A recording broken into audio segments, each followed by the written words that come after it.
오늘 하나님께서 주신 말씀은 데살로니가 후서 1장 1절에서 2절 말씀을 근거로 은혜와 평강이라는 제목으로 여러분들과 은혜를 나누고자 합니다. 하나님 나라의 소망이 있습니다. 데살로니가 후서 강의 첫 번째 시간입니다. 오늘부터 데살로니가 후서 말씀을 가지고 강의를 시작하도록 하겠습니다.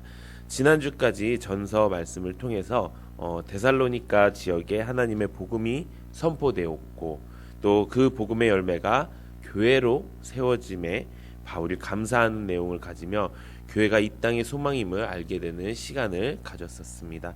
오늘부터는 후서의 말씀으로 바울이 데살로니가에 있는 두 번째 서신의 내용입니다. 이 전서와 후서는 바울이 두 번의 편지의 내용을 이야기하는 것입니다. 첫 번째 편지를 쓰고 그 편지의 내용을 편지를 가지고 디모데가 가서 교회 사람들에게 전해주고 다시 돌아왔을 때 그들에게 들은 이야기들을 듣고 내가 다시 편지를 써야겠다 해서 쓴 편지가 두 번째 편지 후서의 내용인 것입니다. 첫 번째 편지의 내용이 기쁨과 감사였다면 두 번째 서신은 서신의 전반적인 내용은요 계속되는 핍박 속에서도 하나님 나라 안에 있다는 하나님 안에서에 있는 위로와 또 그리스도의 재림 하나님 나라에 대한 소망을 제대로 품을 수 있도록 지도하는 것. 후서에는요 전서에는 기쁨과 감사가 넘쳤는데 후서에는 그 데살로니가 교회 사람들이 이제 약간은 이제 전투적인 삶을 살기 시작했습니다. 이 말은 다른 게 아니라 예수님 재림이 얼마 남지 않았다. 이제 예수님이 오실 날이 얼마 남지 않았기 때문에 우리는 이 땅의 삶이 중요한 것이 아니다. 우리는 삶을 다 내팽겨치고 우리는 예수님만 기다려야 된다라고 해서 자신들의 일상생활과 자신들의 삶 자체를 아예 소홀히 하고 오로지 그냥 하나님만 찾는 그 모습, 오로지 그냥 예수님만 찾는 그 모습을 보고 그게 아니다. 예수님의 재림을 우리가 기다려야 되는 것은 맞지만 너희들의 일상생활도 유지를 해나가야 된다라는 예수님이 언제 오실지는 정말 언제 오실 거라는 것은 이야기하지 않으셨지만 때가 가까웠다는 거지 그것이 지금 내 삶을 이렇게 다 내팽겨치라는 말이 아니다. 라는 이야기에 그런 지도하는 내용이 들어 있습니다. 또 마지막에는 이 믿음을 끝까지 굳게 인내하여 지키라는 내용이 바로 데살로니가 후서 말씀의 내용입니다. 어쩌면 지금 우리가 겪는 환난과 고난과 비슷한 내용일 수 있습니다. 그래서 하나님께서 우리가 이 말씀을 통해서 하나님께서 우리에게 주시는 위로는 무엇이며 또 어떻게 하나님 나라의 소망을 끝까지 품고 갈 수 있을지 또 신앙을 붙들고 갈 수 있을지 그 방법은 무엇이고 또 끝까지 우리가 놓치지 않고 끝까지 견디는 그래서 구원을 이루는 삶이 무엇인지 우리가 말씀을 통해서 알아가는 은혜가 있기를 소망합니다.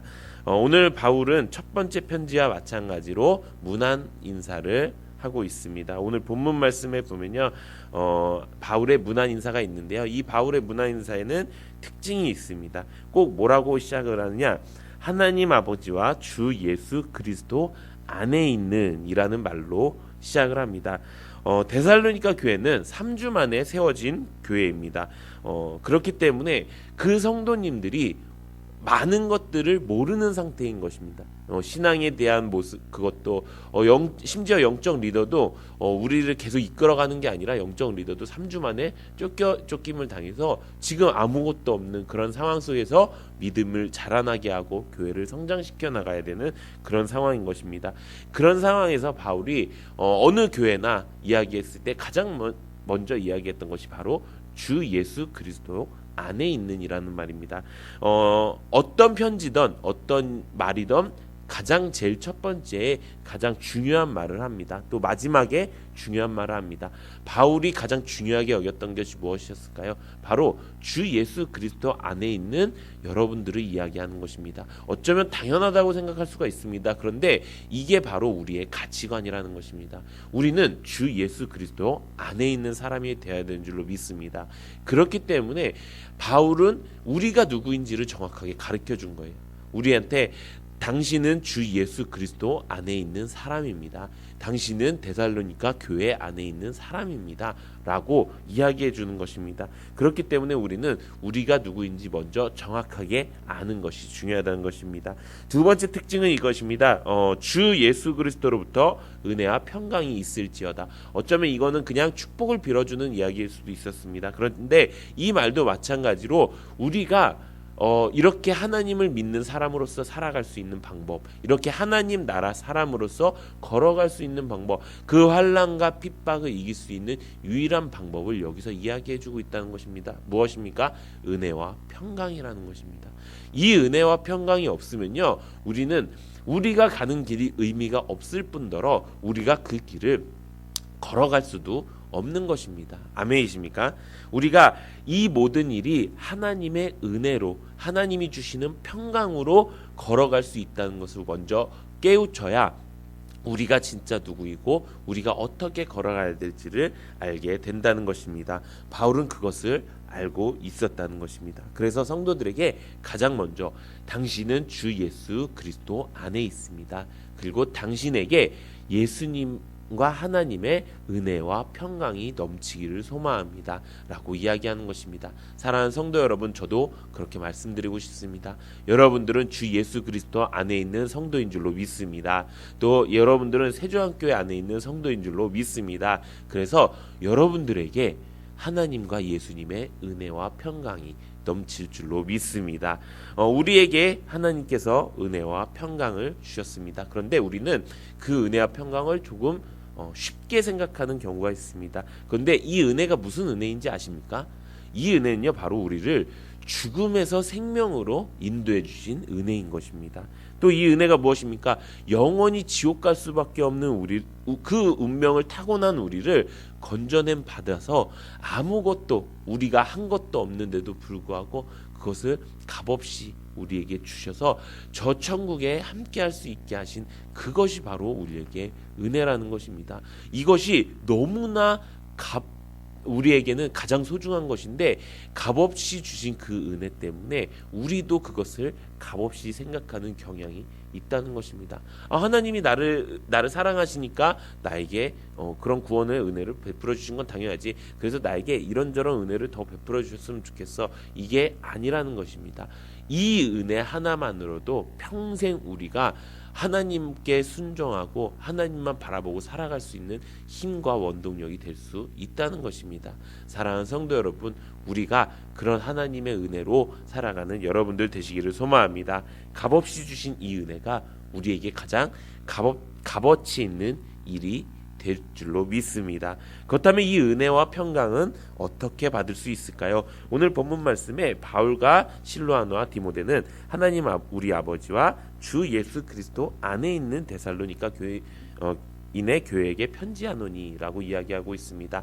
은혜와 평강은요, 어디에 있을 때 받는다고요?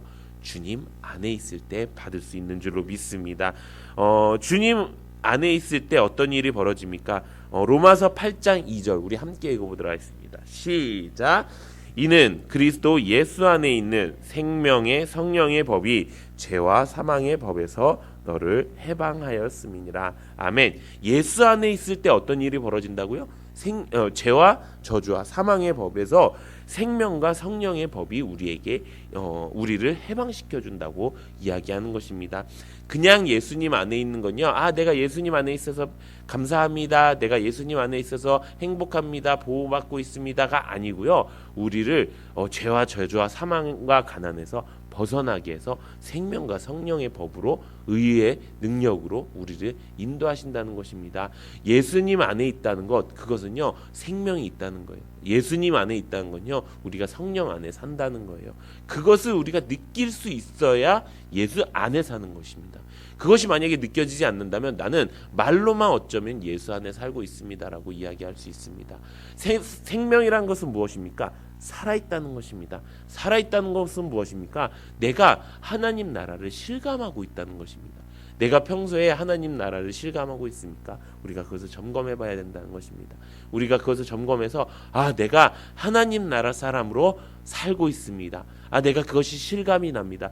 내가 그 생명을 얻었습니다라는 그런 하나님의 은혜를 가질 때 우리는 하나님의 은혜와 평강을 느낄 수 있다는 것입니다. 두 번째, 예수님 안에 있을 때 어떤 일이 벌어질까요? 로마서 3장 24절 우리 함께 읽어보도록 하겠습니다. 시작.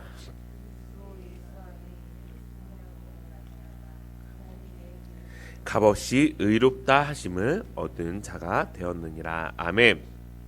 그리스도 예수 안에 있는 속량으로 말미암아 하나님의 은혜로 값없이 의롭다 하심을 얻은 자가 되었느니라. 의인이 되었다는 것입니다. 하나님의 예수 안에 있을 때 우리는 예수님이 주시는 그 속량으로 하나님의 은혜를 값없이 얻었고, 그로 인해서 무엇이 되었다고요? 내가 의인이 되었다고요. 의인이 되었다는 것은 무엇입니까? 우리가 천국 갈 수 있는 사람이 되었다는 것입니다. 의인이 되었다는 것은 내가 예전에 죄인의 삶을 더 이상 살지 않고 정말 하나님의 사람으로 살 수 있는 사람이 되었다는 것입니다. 내가 의인 되었다는 것을 알 수 있는 것이 바로 주 예수 안에 있는 삶이라는 것입니다. 여러분들은 의인 되었음을 믿으십니까? 아멘이십니까? 우리는 의인된 사람입니다. 근데 아직도 죄인처럼 살아가고 있어요. 아직도 세상 사람처럼 살고 있어요. 아직도 세상 것에 두려워하면서 살고 있어요. 저도 그렇게 살고 있었습니다. 저도 그렇게 세상 것 두려워하고 세상 말 신경 쓰고 있었습니다. 근데 하나님이 주시는 그 은혜가 너무나도 큰 나머지 것은 별로 그렇게 중요하지가 않더라고요. 그렇게 살다 보니까 정말 내가 의인처럼 살아가기 시작한 것입니다. 우리가 죄 안 짓고 살 수 있다는 것입니다. 우리는 이제 더 이상 죄를 짓지 않아도 되는 사람이 됐다는 것입니다. 그렇기 때문에 그 삶을 걸어갈 때 우리는 하나님의 은혜와 평강을 누릴 수 있다는 것입니다. 두 번째 은혜와 평강은 어떻게 받을 수 있을까요? 바로 하나님을 아는 것으로 받을 수 있다는 것입니다. 우리 베드로후서 1장 2절 우리 함께 읽어보도록 하겠습니다. 시작. 하나님과 우리 주 예수를 알므로 은혜와 평강이 너희에게 더욱 많을지어다. 아멘. 요한복음 17장 3절 또 한번 읽어보도록 하겠습니다. 시작. 영생은 곧 유일하신 참 하나님과 그가 보내신 예수 그리스도를 아는 것이니이다. 아멘. 우리가 하나님을 알고 예수를 아는 것이 바로 하나님의 은혜와 평강이 더욱더 많아지는 것입니다. 그 은혜와 평강이 더욱더 많아질 때 어떤 사람이 된다고요? 영생을 얻는 사람이 된다는 것입니다. 하나님의 은혜와 평강은요, 영생으로 이어지는 것입니다. 우리가 하나님의 은혜와 평강을 구하는 것에 있어서 좀 더 너그러웠으면 좋겠습니다. 좀 더 풍성했으면 좋겠습니다. 지금 우리가 이제 성탄 행사를 하고 있지요. 여러 가지 정말 남들이 하지 않을 때 하는 행사, 정말 천사가 하는 것 같은 그 성탄 행사를 그냥 하는 것이 아니라 하나님 우리에게 또 그들에게 은혜와 평강이 넘치게 하여 주시옵소서. 그들이 주 예수 그리스도 안에 있는 사람이 되게 하여 주시옵소서. 그렇게 우리가 축복하는 여러분들 되시기를 바랍니다. 그렇게 하면서 내가 어떤 사람이구나, 내가 주 예수 그리스도 안에 있는 사람이라 이렇게 하는 거지, 내가 하나님께 은혜와 평강을 받아서 내가 의인으로서 살아갈 수 있고 내가 영생을 얻었다는 그 기쁨으로 살아갈 수 있기에 내가 이렇게 걸어가고 있구나, 이것을 우리가 깨닫고 우리가 보는 모든 사람들에게 우리가 성탄절에 그 기쁨을 알리면서 그들에게 주 예수 그리스도 안에 있는 기쁨과 또 하나님과 예수님의 은혜와 평강을 빌어주는 우리 성도님들 되시기를 예수님의 이름으로 축원합니다.